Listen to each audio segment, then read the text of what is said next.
If you go on to the AMA, the American Medical Association, or the Heart and Stroke Foundation in Canada, you will find that 50% of all heart attacks happen, are you ready? On Monday. Who said that? You bet, 9 o'clock in the morning. See, you're safe for 4 days. And the reason experts say that our heart has had enough and says, bounce baby, I'm out of here, is because there are layers and layers and layers of stress, correct? Would you say a heart attack is a sure sign of way too much stress? Yes? So when researchers peel back the layers of what causes stress so bad that your heart says, out of here, you know what the number one underlying reason is? A lack of feeling valued and appreciated. Easy fix, right?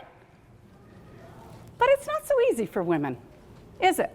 How many people grew up with a don't toot your own horn mentality?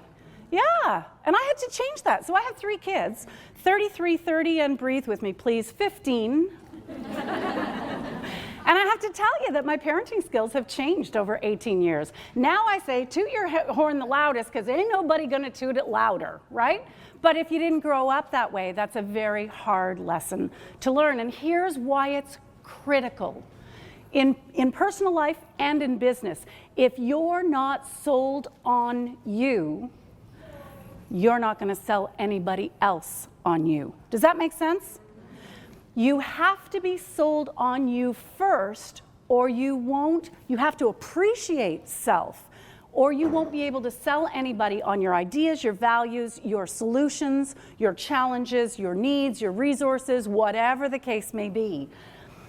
Years ago, I was on a flight. My kids were little, and so this is a Sony Walkman. It's a very old-time device. And I played cassettes. I was always listening to cassettes growing up because I was in sales.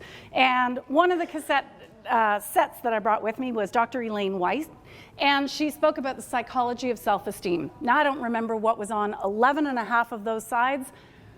I do remember what was on 6A, because it was a pivot point.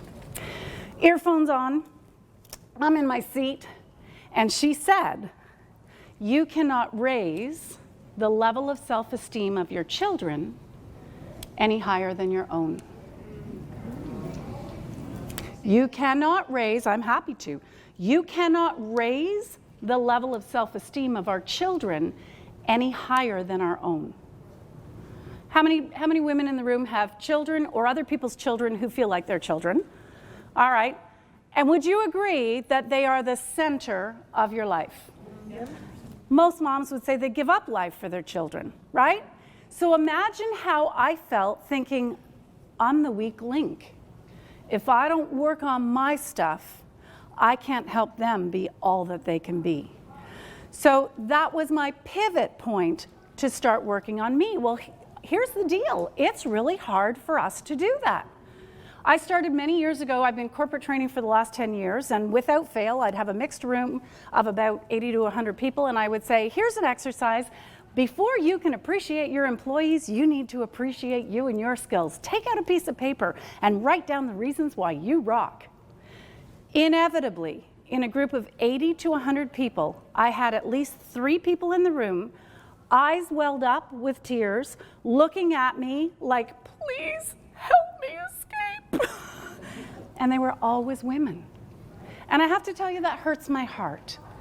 Every single solitary person in this room has value. You have value to give the world. You have a purpose in this world, and you need to be sold on that, because you're not going to shine your light anywhere near as bright as it was supposed to be.